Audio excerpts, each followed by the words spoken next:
Tila hindi pa nga rin matanggap ng ilang senador na tuluyan ng ibinasura ng korte ang impeachment laban kay VP Sara Duterte. Ito nga ay matapos na pumabor ang 19 na senador na hindi dapat patalsikan si VP Sara. Ayon kay Tito Soto na isa sa nais pababain sa pwesto si VP, hindi pa daw umano tapos ang laban dahil aayon din daw ang panahon at pipilitin umano nilang ituloy ang impeachment laban kay VP Duterte dahil matibay daw ang hawak nilang mga ebidensya. Samantala narito naman ang video kung ano na nga ba ang susunod na hakbang matapos ibasura ang impeachment complaint. Very important po siguro na banggitin muna natin yung pong ilang mga usapin, no, mula po doon sa pag-archive ng impeachment proceedings laban kay Vice President Sara Duterte. May mga mabibigat na mga salita, no, na binitawan mula doon. Ang atin pong pagkakaalam, ito po ay dapat pagpapaliwanag ng mga boto kung bakit po kailangang i-archive o bakit hindi dapat i-archive ito pong impeachment proceedings, no, laban kay Vice President Sara Duterte.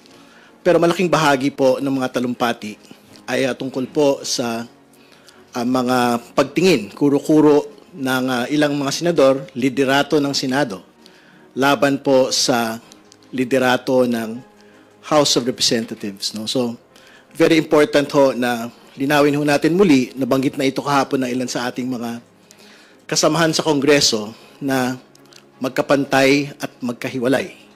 Yung pong Senado at Kongreso. So, ibig sabihin, wala pong pakialam yung pong Senado sa internal affairs ng House of Representatives in the same manner na wala pong pakialam ang House of Representatives sa mga internal affairs ng Senado. Ito po yung prinsipyo ng interparliamentary courtesy. No? So, malaking pagbasag po yung ilan sa mga talumpati dahil meron na pong mga binabanggit na mga masasakit na mga salita at pagpapangalan. Ibig sabihin, name-calling laban po sa liderato ng House. Pero very important ho na balikan ho natin, ang totoo naman ho, yung impeachment proceedings ay hindi po tungkol sa mga personalidad. Hindi po ito tungkol sa ambisyon ng ilan, kundi ito po ay usapin ng katotohanan, ito po ay usapin ng accountability. Sa usapin po ng paggamit ng confidential funds, usapin po ito na accountability sa usapin po ng pagbabanta laban sa Pangulo ng Pilipinas, sa First Lady, at sa atin po ang House Speaker. No? So, ibig sabihin, hindi lang po ito usapin kung pro-Duterte ka o anti-Duterte ka. Ibig sabihin, hindi lang po ito usapin na kung magpalit ho ng muka, magpalit po ng akusado sa impeachment proceedings ay magbabago po ang magiging paninindigan ng House of Representatives na meron pong sole exclusive power na mag-initiate ng impeachment proceedings. Ibig sabihin, whether si Vice President Sara Duterte po ito, whether kung sino pa humang maging Vice Presidente, Pangulo ng Pilipinas, Supreme Court Justice, kung meron pong paglabag sa usapin po ng paggamit ng pondo ng bayan, pag meron pong paglabag sa usapin po ng paggamit ng confidential funds, kung meron pong Mary Grace Piatos na pumipirma sa mga confidential funds acknowledgement receipts, magpapatuloy po ang mga impeachment proceedings katulad nito.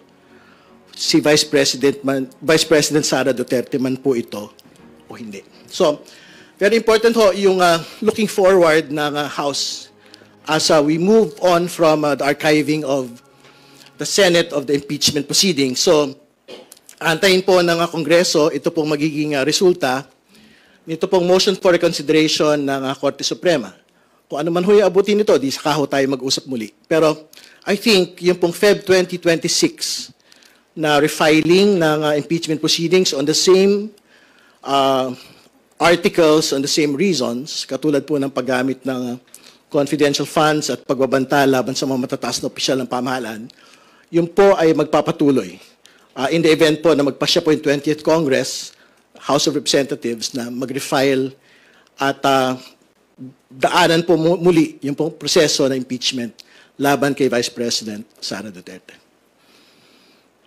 Salamat po, Chairman Terry. We will start with the questions from Tina Panganiban Perez of GMA 7. Good morning po, Kong. I had several questions about the impeachment, but you already addressed that in your opening statement. So I'd like to move on to the briefing conducted by your committee, sir, the Public Accounts Committee.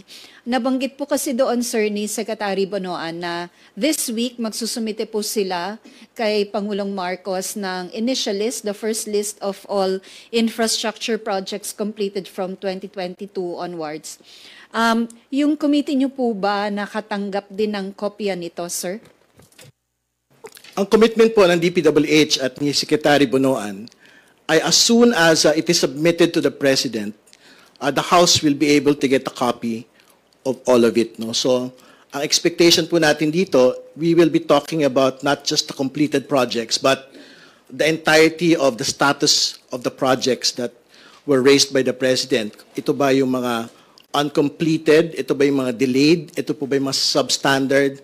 And kung meron pong actual reports, kung meron pong ghost project. So, hopefully, by the end of next week, pagka ho na, I think, ang sabi naman ho nila, handa na ho sila dito sa listahan. So, as soon as it goes to the table of the President, we will be expecting that the DPWH will give the same list for us to be able to peruse in the soonest time. Sir, nagpe-persist pa rin yung accusations that several members of the House are involved in the projects. Your thoughts po, how will the committee address that? Well, there are two, I think, main accusers of congressmen. No? So, meron daw 67 lawmakers, and meron nagsasabi din po that a majority of legislators are involved in infrastructure corruption. So, again, and we will reiterate it today, I think it is most important for them to be able to name names. No? And the committee can in fact serve as a platform for them to make the actual accusation against legislators, whether senators, whether congressmen, if they're actually involved there. No? Siyempre, in the same manner, yung mga involved or named na mga legislator contractors, if they're involved in corruption allegations, will also be provided the same platform through our committee. In fact, it's not just our committee. We are looking at, yun na nga po, like what I stated last Monday, a tri-committee led by the Public Accounts Committee, Public Works Committee, and the Good Government Committee para pag-usapan po ang lahat ng ito. Thank you, sir. Thank you, Tina. Next, we have Billy Vegas from Abante Politico. Kung magandang umaga po. Kung hingi lang po ako ng reaction doon sa sinasabi ni Senator Amy na leadership change, tsaka, in connection po doon sa statement nyo kanina.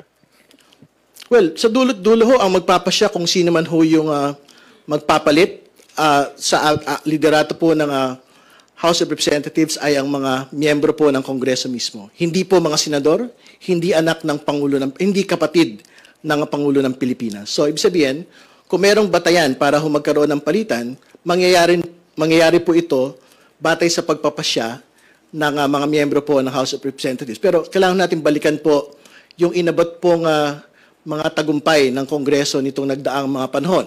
Sa ilalim po ng kasalukuyang liderato, siyempre, marami pong mga landmark laws na naipasa. But most importantly, ito po yung Kongreso na talaga po nag-shepherd nito pong impeachment ni Vice President Sara Duterte. At up until the final moment, no, dito po sa usapin po ng archiving ng impeachment complaint, yung mismong liderato po, Speaker Martin Romualdez, ay naninindigan na walang pagkakamali, tuloy ang laban sa usapin po ng katotohanan at accountability sa usapin pong ito. Kung hingi lang po ako ng reaction doon sa sinabi po ni Presidente na magpapatawag daw siya ng stakeholders sa meeting para daw po makapag-create ng mas maayos na policy on online gambling. Well, very important po na mapag-usapan po at the level of the President, pero of course at the level of Congress and the Senate, meron po mga pinag-uusapan na pagbaban at strict regulation. Ang atin naman po binabanggit na nitong nakaraang buwan pa ho, very important na pag-aralan muna natin yung usapin po ng strict regulation kasi syempre yung pagbabalanse rin ho talaga ng revenues ay mahalaga po sa pagpapatakbo ng gobyerno. No? So again, and I will reiterate it today, yung usapin ho ng decoupling ng mga payment platforms from the main payment platforms and dun sa mga online gambling applications. Tapos pangalawa, yung pagkakaroon po ng higher transaction limits, no? So ibig sabihin, imbis na 100 pesos, 200 pesos po yung minimum transaction amounts, dapat po at the very best 10,000, 20,000 to. Yung pong minimum transaction amounts, cash in, cash out, yung pinag-usapan po natin para mapigilan po yung ating mga ordinaryong mamamayan na imbis yung ginagamit po nila para sa kanila po nga pang-araw-araw na gastusin, ginagamit po sa pagsusugal, dapat po ginagamit po nila sa kanila pong pamilya, para sa gastusin po sa bahay, sa edukasyon at kalusugan po ng kanila pong pamilya at mga anak. Thank you, Billy. Let's now move to DWIC's Jelly Mendez.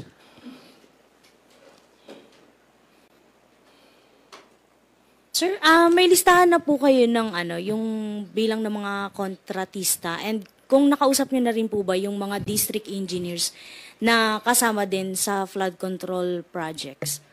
Well, hinihingi po namin nung Lunes yung pong listahan ng pinakamalalaking kontratista ng flood control on a national level and on a regional level. No? So, yun ho kasi yung pwedeng paghalawan po nung kamusta po yung resulta ng kanila pong implementation. No? So, ibig sabihin, pagka ho nakakakopo sila ng mga malalaking mga kontrato on a national level and on a regional level, supposedly dapat maayos ho yung kanila pong pagpapatupad po nito. So kasama po yan doon sa mga hinihingi po natin na mga listahan po from the DPWH. Pero iba pa ho yung binabanggit na 67 lawmakers, contractors, no, ng mga ni Senator Ping Lacson at ng ilan pong mga nagsasalita sa usapin po na ito. I think it is they who should actually give the names, no, on whether or not they are confident na ito pong mga ito ay really involved as contractors, legislators. Yun yung una, number one yun. Pero pangalawa, and if they're actually involved in actual infrastructure corruption. Dalawang magkaibang bagay po kasi yan. Sir, sa pagdinig po, sabi nyo, hindi na kailangan yung resignation ni Secretary Bonoan. Hindi po ba magkakaroon ng problema na baka tolaran lang din ng iba if ever na mas nasangkot siya sa flood control projects? Hindi ba siya na baka tularan din ng ibang opisyal na okay lang naman na ganito? Kailangan natin maglinaw, hindi po resignation yung hinihingi ng kahit sino. Ang hinihingi po nila ay leave of absence. At tama po yung binanggit nyo, hindi ho natin hinihingi na mag-leave of absence si Secretary Bonoan. Ang batayan ho para humingi ng leave of absence, hindi naman ho yan whimsical eh. Kumbaga, kailangan muna actually, kahit po yung mga preventive suspension at the level of the Ombudsman, meron ho mga rekisito bago ho tayo umabot towards that request or order eh. Ibig sabihin, merong prima facie case man lang na parang, pumirma ka ng isang dokumento na dapat hindi mo pinirmahan o hindi mo dapat inaprubahan.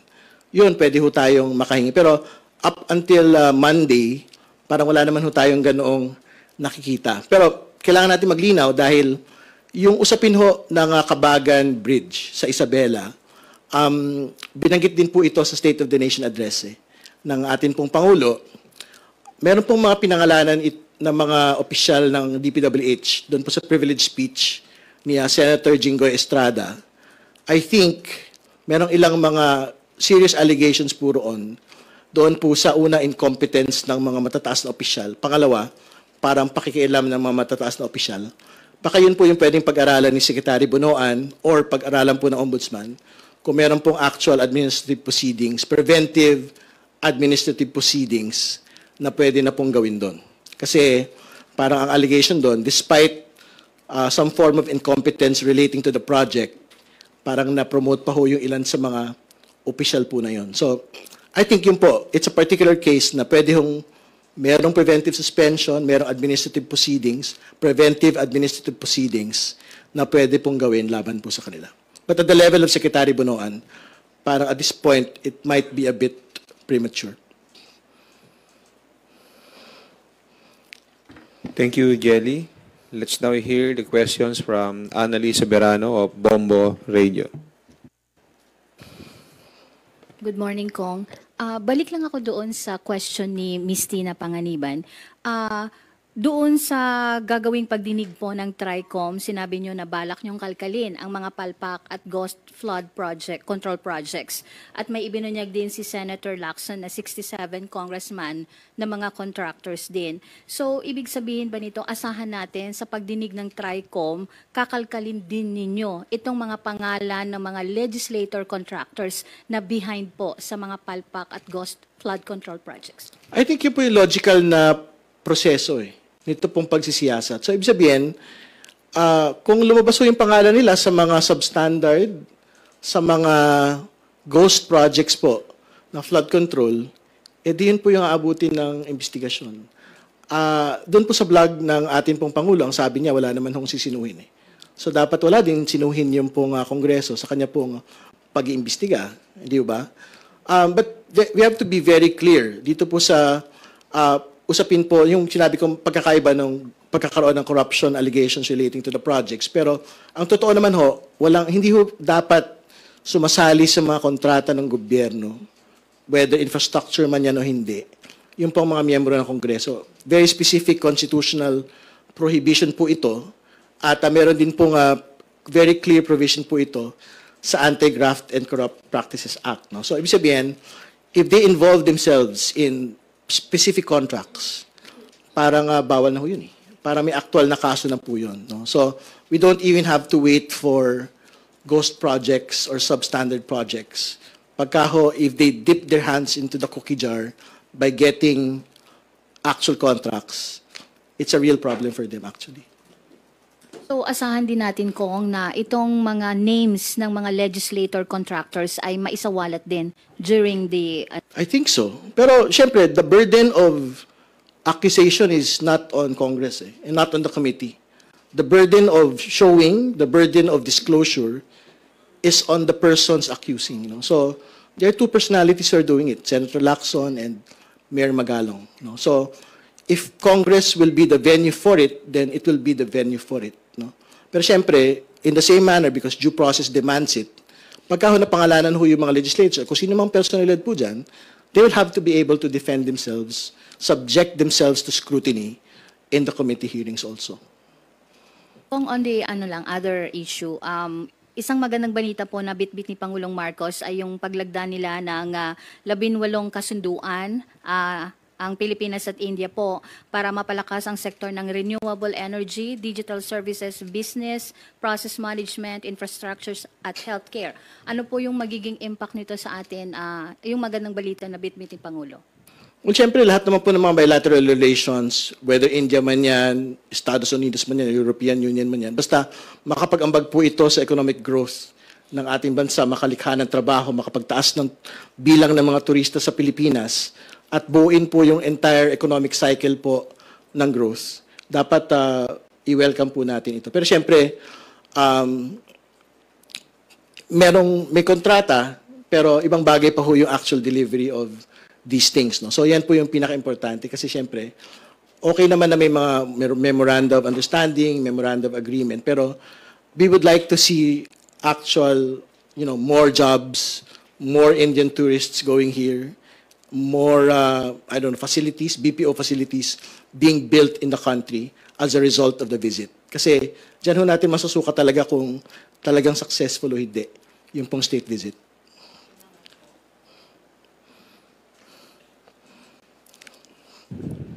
Thank you, Annalie. Vivian Gulia from ABS-CBN is now recognized. Good morning po. Opo, meron kasing mga pananaw na yun daw pong pag-archive ng articles of impeachment mas mainam kesa sa pag-dismiss. Pero meron din pong mga nagsasabi na yung pag-archive is equivalent to pagpatay sa impeachment, sa articles of impeachment. Kayo po, ano po yung pananaw ninyo dito? May legal issues po ba sakaling baligtarin ng Korte Suprema yung desisyon nito?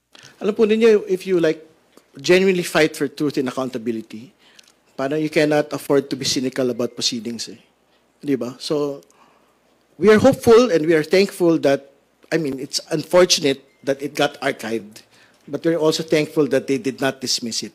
Kasi nga, like what they stated, yung archiving is not exactly killing the entire thing. No? So, in the event that the MR is reconsidered, yun ho yung magiging basis for the Senate to unarchive it. Di ba? Instead of outrightly dismissing it. So, ibig sabihin, in every platform, in every proceeding, kung saan ho natin pwedeng i-exact yung accountability and truth on confidential funds in the death threats against high officials, we will go to that game. Di ba? So, ibig sabihin, kung matalo at the MR level, the next step would be obviously yung Feb 2026 na pong refiling ng impeachment case against the Vice President. Balik kung halimbawa po, balik rin ng Korte Suprema yung decision nito, are you expecting na yung mga bumoto to archive it should also vote to resurrect the articles of impeachment? I think so. Kasi ang batayan, bakit ho sila nag-archive, ay yung kanila pong sinasabi na mahalagang galangin po natin ang Korte Suprema. Mahalaga po na galangin po natin yung pong mga desisyon ng Korte Suprema at iwasan po natin ang pagkakaroon ng constitutional crisis. No? In the event that the Supreme Court actually reconsiders, that is the same logic that will have to apply. Di ba? So, kumbaga, but of course, that is hypothetical and we would like to be able to wait for it. No? Pero, ayun na nga, our expectation would be they would have to reopen the proceedings in the event that the Supreme Court reconsiders. Kung halimbawa naman po ay maging pinal na ang desisyon ng Korte Suprema na inullify itong articles of impeachment, are you saying with certainty na magkakaroon ng refiling of the articles dito sa lower chamber under the 20th Congress after February 5th? I think House members would definitely be interested in refiling it, whichever mode it takes, no? Whether through the mode of going into the Committee on Justice, whether to the mode of going into plenary, through an automatic transmittal. Pagka naman ho, sure ka on evidence, sure ka on the justness of it, di ba? It shouldn't stop you from actually refiling it. So, it stopped us today, but, you know, there's Feb 2026 anyway. So, I'm quite sure that House members who are interested in exacting accountability will still refile it. Pero sa pagtingin po ba ninyo, mas parang better, which route is better, the Committee on Justice or given the new requirements given by the Supreme Court, how would you assess alin ng better route po? I mean, it's at this point, it's a matter of tactics. No? We just have to agree on, is it a just thing to do? And I'm quite certain House members will say today that it is a just thing to do. So I think if it's a tactic of doing it through the Committee on Justice or doing it through the direct transmittal route, and syempre with the new Supreme Court proceeding, syempre may bago pong mga may bagong mga rekisito po na kailangan gawin. I think we will resolve it once we get to that point. No? Pero kung ano man yan, whether through the Committee on Justice or whether through plenary, the most important thing today is, and the most important question to the nation and to Congress is, kailangan bang may managot sa usapin po ng confidential funds? May kailangan po bang managot sa pagbabanta laban sa mga matataas na opisyal ng bansa? Kung ang sagot po doon ay oo, whether it is through the Committee on Justice or whether it is through plenary, gagawin po yung mga rekisitong kailangan pong gawin para po dito. Thank you. Thank you, Vivian. Let us acknowledge Marian Enriquez from TV5. Thank you. Chair, sinabi niyo rin po kanina na kung follow-up lang po kay Ate Vivian, kung sure ka on evidence, the justness of it, it shouldn't stop you from filing it. Kayo po ba, sir, ngayong 20th Congress after February 5, magpa-file po ba kayo or mag-endorse kayo ng impeachment complaint against VP Sara? I think we might be inclined to support it. Kasi wala naman nagbago, it's just the periods that had changed. So, it's the same evidence that we're talking about, not the period. So, as soon as we reach that point, if it is the House leadership's wisdom that another impeachment complaint should be filed within the new rules and new reality under the Supreme Court decision, if they do not reconsider, I think it is something that we are, in fact, inclined to support. Sir, sinabi po pala ni retired SC Justice Adolf Escuna, no? Sinabi po niya na okay naman daw what the Senate did, yung motion for consideration, while pending, meron ngang, ang ginawa pa is in-archive. Mas better daw po yung archiving than tabling kasi it can still lead to dismissal when the matter is revived the next day. Archiving makes it safe daw from, dismissal in the meantime. Your thoughts on that, sir? No, that's what I mentioned earlier na parang it's a bit unfortunate that they archived it, and I'm quite certain that a lot of sectors are basically crying out for justice, no? Pero very important din po to make that point, no? Yung archiving is different from an outright dismissal. Ibig sabihin, yung archiving parang tinabi lang. Even in court naman ho, ganun din yun, parang hindi yan pinatay, tinabi lang. No? So it's a good thing to have. Kasi nga ho, pag nag-relent or nag-reconsider po yung Korte Suprema, pwede ho nilang buhayin muli. Ito pong impeachment proceedings laban kay Vice President Sara Duterte. Yung yung unang motion kasi po ni Senator Tito Soto is to table po muna yung pag daw pala tinable lang, pwede siyang buhayin the next day, tapos pwede nilang ulit nilang ipagbotohan to dismiss. So parang better daw kung i-archive na lang talaga muna. Hindi, I don't wanna talk about the tabling anymore kasi parang parliamentary rules lang naman yun eh. And basically talo na yun eh. Pero yung actual status kasi is archiving versus dismissal. No? So, I'd rather have an archive than a dismissal. Kasi yung dismissal, parang kill na yun eh. Yung archive, parang diyan ka lang. Mag-antay tayo onte.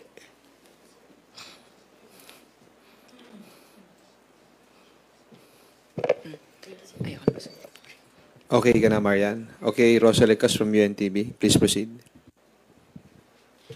Yes, sir. Nabanggit nyo nga po na possibly sa February 2026, i-refile yung articles of impeachment na naihain na sa Senado. Pero may pinopoint out po kasi si Attorney Ernesto Francisco na petitioner dun po sa landmark case na Francisco versus House of Representatives ruling na meron daw pong nakapaloob dun sa mga articles of impeachment against the Vice President na hindi pasok dahil po during na mayor pa po daw siya ng Davao City, Education Secretary, na dapat daw po, yun pong complaint is kung kailan lang po siya nakaupo as Vice President. So, ano pong masasabi niyo doon? Hindi ko alam. Parang ngayon ko lang yan. Narinig ko yung sinabi niya, pero I'm sure, hindi naman kulang sa talino po yung mga prosecutors na magbabanggit ng mga bagay na hindi kasama doon sa kanya pong term of office. No? So, ibig sabihin, I think baka nabanggit po yun, incidental lang po towards the facts. No? Pero I'm quite sure the meat of the impeachment complaint are solely based on acts that had been undertaking during her term of office. No? So, basically, about the confidential funds, that is squarely within her term of office as Vice President. Hindi ba? Yung pong death threats against the President, the First Lady, and House Speaker Martin Romualdez, that is squarely within the term of office of the Vice President. So, hindi ko masyadong naintindihan yung pong binabanggit po ni Attorney Francisco. I respect him because he's a constitutionalist and he is the name on Francisco versus House of Representatives, which is the case that we are using today. No? Pero, he might be a bit wrong on his appreciation of these facts. Doon po kasi sa articles of impeachment, meron din purong mga na-cite na cases nung pong Davao City Mayor pa lang po si Vice President Sara Duterte. So yun po yung tinutukoy niya na it seems like hindi baka po ma-question din yun pong. Pero are you confident to support this articles of impeachment if it is filed on Feb of 2026? I think so, yeah. That has been subjected to the wisdom of Congress, of the 19th Congress. So tingin ko po, ano naman ho yun, these are incidental facts. No? The ultimate facts relating to the impeachment would be facts that had been undertaken during her term of office. That is undisputed. So parang yung mga binabanggit po ni Attorney Francisco, parang pangdagdag na lang, panggulo basically. Sorry for the term. Okay, sir, dako lang po ako dun sa binabanggit niyo po kanina. tama po bang sabihin na hindi kayo makakapag-conduct sa House Committee on Public Accounts ng motu proprio investigation on the allegations against those congressmen na sinasabing kontratista sa mga government-funded infrastructure projects unless merong maglatag kung sino-sino ba to at mga ebidensya? I think so. Kasi ang totoo naman ho, we don't have a list. Hindi ba? At ang burden of proof is not on the committee. Because we never said it. Our commitment to the nation is we will conduct a review of all infrastructure projects. No? So, if in the course of the proceedings, matisod ho namin yung mga corruption allegations, ghost projects, substandard facilities, di doon ho tayo, yun po yung abutin po ng proceedings po na ito. Pero yung very specific allegation po kasi, 67 congressmen contractors.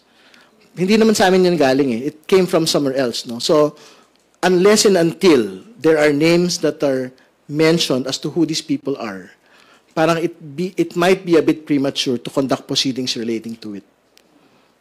Ito, natanong din po ito kay spokesperson Attorney Abante na kung sakali man nga po na may mag-lay po sa inyo na may magsabi ng mga pangalan at may magpadala ng mga ebidensya, sa tingin nyo po magiging credible yung investigation kung kayo po mismo ang magko-conduct sa mga kasamahan nyo po na allegedly ay mga kontratista? Tingin ko naman po, kasi syempre, the platform will be given to the one accusing and the one accused. No? So, ibig sabihin, magsagutan sila within the tri-committee. Di ba? Doon naman ho, kasi it will be subject to scrutiny of House members na kung totoo ba yung allegation na yan. Nagsabi ka ng depensa mo, totoo ba yung depensa mo na yan? Kasi, pag maglalatagan ho ng dokumento rin eh. Meron kang pirma dito. Ba't ka pumirma dito? Congressman ka. Di ba? So, like what I stated, the commitment is, kung yan ho yung abutin, mapangalanan sila at mapatunayan na talagang sangkot po sila ron, wala ho tayong sisinuhin dito. Magpapadala na po ba kayo ng...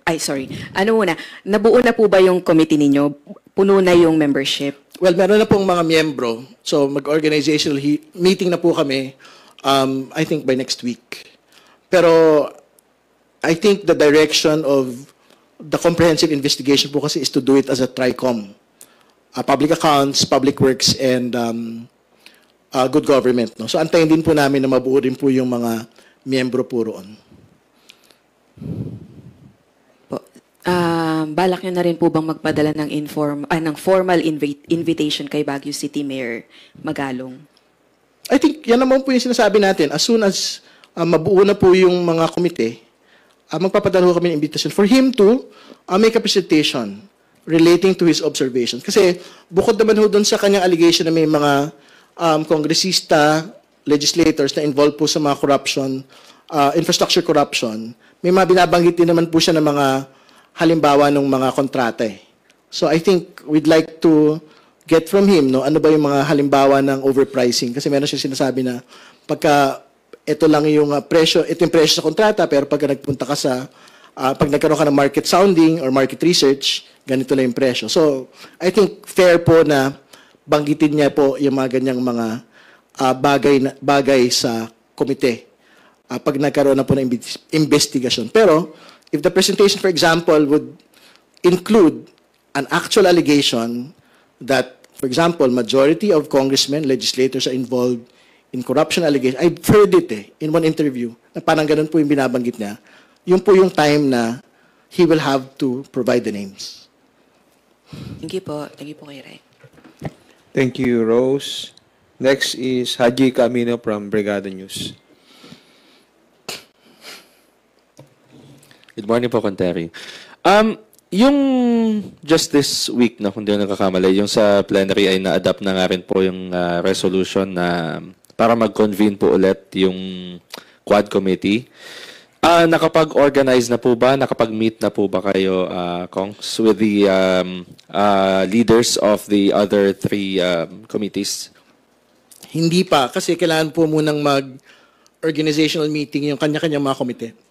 So, ibig sabihin, as soon as yung public accounts, human rights, public order and safety, dangerous drugs, magkaroon na po ng kanilang mga organizational meeting, doon na po pwedeng mag-usap yung pong quad at makapag-convene na po ng proceedings. Pero kung kayo po ang tatanungin kong, kasi nabanggit na po yung mga issues na pwedeng investigahan no, sa Quad Committee. Ano po yung preferred ninyo na unahin, kumbaga, na siyasatin ng Quadcom? Well, dalawang bagay naman po yung paulit-ulit kung binabanggit sa usapin po ng Quadcom. Una, yung estado po ng mga POGO sa Pilipinas, talaga ba naipasara na sila? Meron pa bang natitira? Pangalawa, yung po mga POGO personalities na hinahanap pa rin ho ng Quadcom. One, kumusta na ho sila? So kasama dyan yung estado po ni dating President spokesperson Harry Roque kasi I'm sure meron po siyang standing warrant of arrest ngayon. No? So gusto nating malaman, for example, from the Department of Justice and from the Department of Foreign Affairs kasi may mga binabanggit sila noong nakaraan that they will be undertaking proceedings para pauwiin po si Attorney Roque. Pangalawa, that I think they will cancel his passport, no? And they will also bid to reject yung pong asylum request po niya sa the Netherlands. So we'd like to get an update relating po to that. Tapos yung second chunk na I guess gusto nating mafokusan po, yung pong usapin po ng missing Sabongeros and its intersectionality with the Duterte drug war. Kasi meron pong allegation na the kill team for the missing Sabongeros is the same kill team for the Duterte drug war. No? So we would like to be able to talk to the whistleblower during proceedings. Totoo ba ito? At ano yung pagkakaiba nito pong kill team para sa missing Sabongeros at sa kill team po ng Duterte drug war? Kasi I'm sure para magkaibang mechanics po nun At magkaiba po yung motivations towards it. Pero ibig sabihin, if it's the same kill team, I think that's a bit, it's very concerning. With the Quadcom, sir, tingin nyo mapupuwersa, mapuforce ba si former Secretary Roque na pauwiin dito sa Pilipinas? Siyempre, ultimately, it should be the executive that should undertake it. No? So, gusto natin malaman, ano nang ginawa ng DFA or DOJ? Nagpunta na ba sila sa the Netherlands? Nag-submit na ba sila ng opposition dito po sa asylum request ni Attorney Roque? At yung passport ba niya, nakansela na? Yung mga ganong mga tanong, I think we will have to ask them in the course of the proceedings. Pero sir, mukhang marami-rami po yung magiging trabaho po ninyo. No? May TRICOM, may Quadcom, tapos may budget pa po. Ano pong nararamdaman niyo? Paano niyo pagsasabayin lahat po yan? Wala naman tayo masyadong sentimiento sa ganyang mga bagay. I mean, ang oras ay oras. So, kailangan nung hatiin yung oras, no? Para sa mga...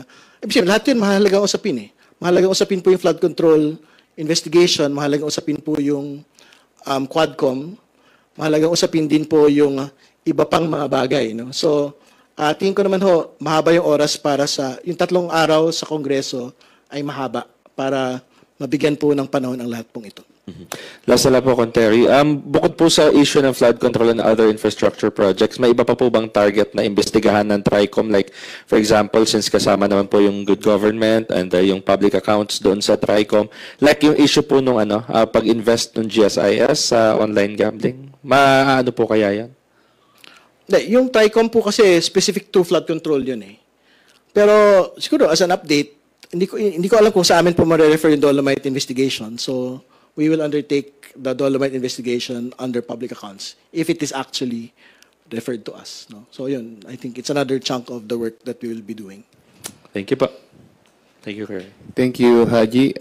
Please go ahead. Mapik Trinidad from Abante Radio. Hi, sir. Good morning po. Aside from the February 2026 po na pwedeng i-refile, yun ho bang granting po na hindi talaga nasunod yung MR po ng House, meron ho bang immediate solution kung aside from aantayin pa ho yung February 2026, ang Kamara na pwede hong gawin para ma-push through po talaga yung impeachment? At would you know po kung may plano ho bang mag-usap ang liderato ng Senate or ang Congress o kailangan pa hong hindi na gawin yun? Well, on the impeachment articles, yun na, confidential funds and the death threats against high officials, I think we will have to wait for Feb to refile that. Kasi what are we going to do? Do another proceedings at the level of good government and whichever committee? Parang tapos na ho tayo dun eh. Umabot na tayo impeachment eh. Di ba? At very clear naman na po yung mga facts na nakuha na po ron. So, I guess the next step po talaga dyan is to just refile it by Feb 2026 pagka ho hindi reconsider po yung Korte Suprema. Kailangan ba mag-usap yung Senado at Kongreso?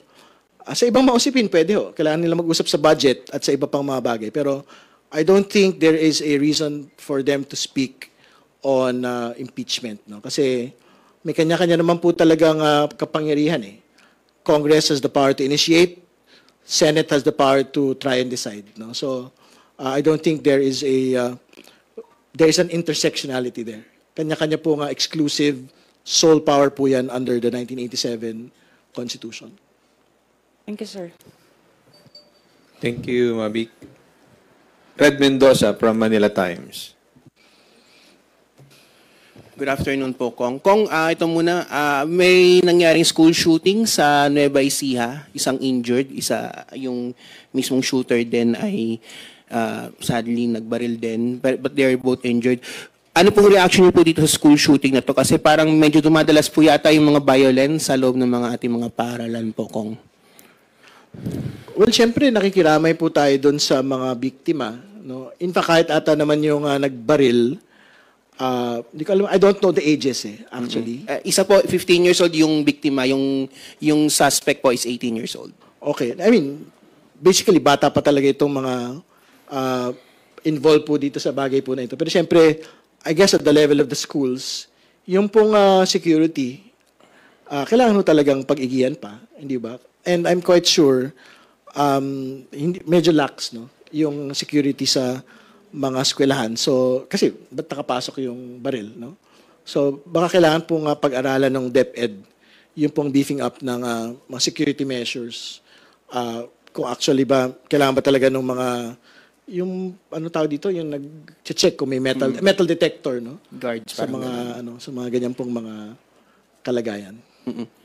Kung about doon sa impeachment, kasi I've been scouring social media over the past few days and when merong na-mention po na quote si Attorney Dino De Leon, they're saying na the reason why they're pushing the impeachment is because they want to stop a Duterte in 2028. Di ba, well, you said nga po kanina na this is not about the Duterte, this is not about any personality. Pero some people are saying that this is about Duterte. This is about 2028. This is about her possible run.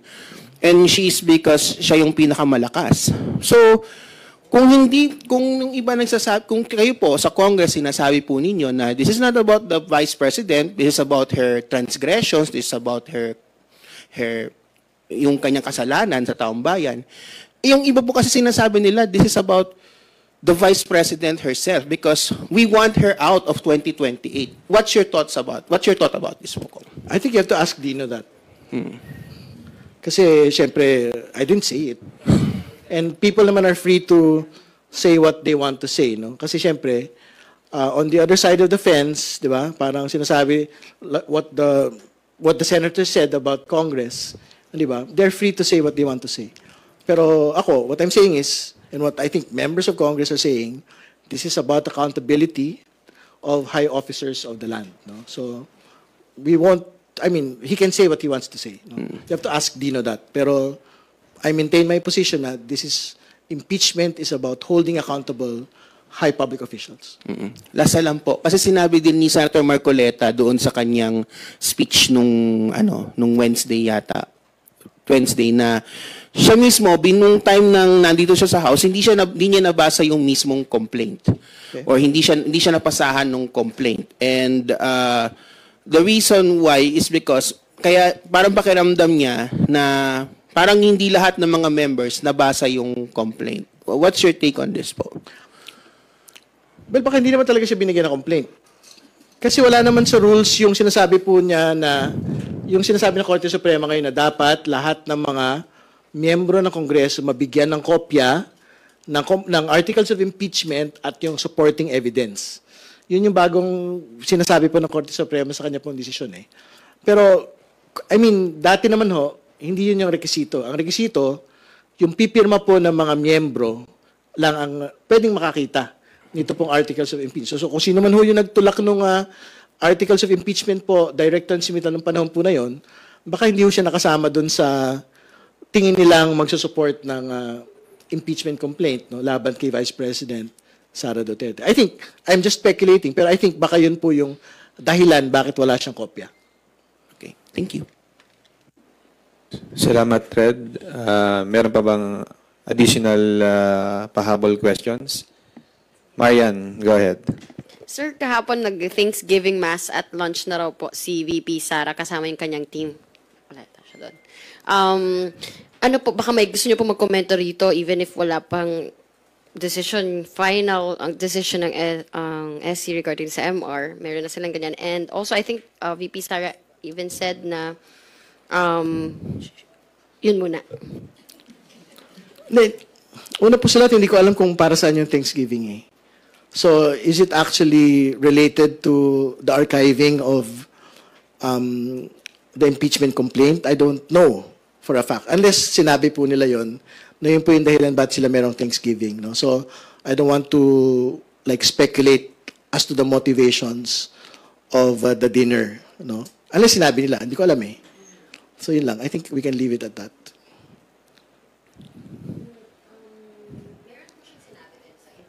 May interview po, sinabi po niya she explained what she meant when she said she wanted a bloodbath.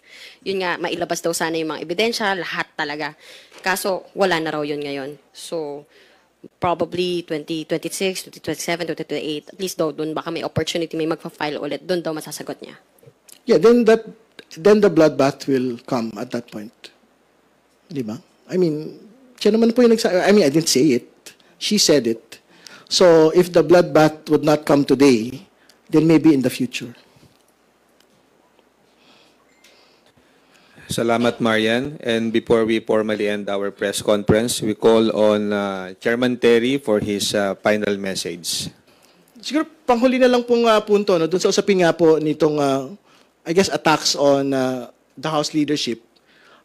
Tuloy lang naman ho yung trabaho po ng House of Representatives. Sobrang dami pong mga usapin na nasa kanya pong plato ngayon. No? So, very important po in the final 3 years of the Marcos administration, naramdaman po ng mga kababayan po natin yung pong gains ng ekonomiya.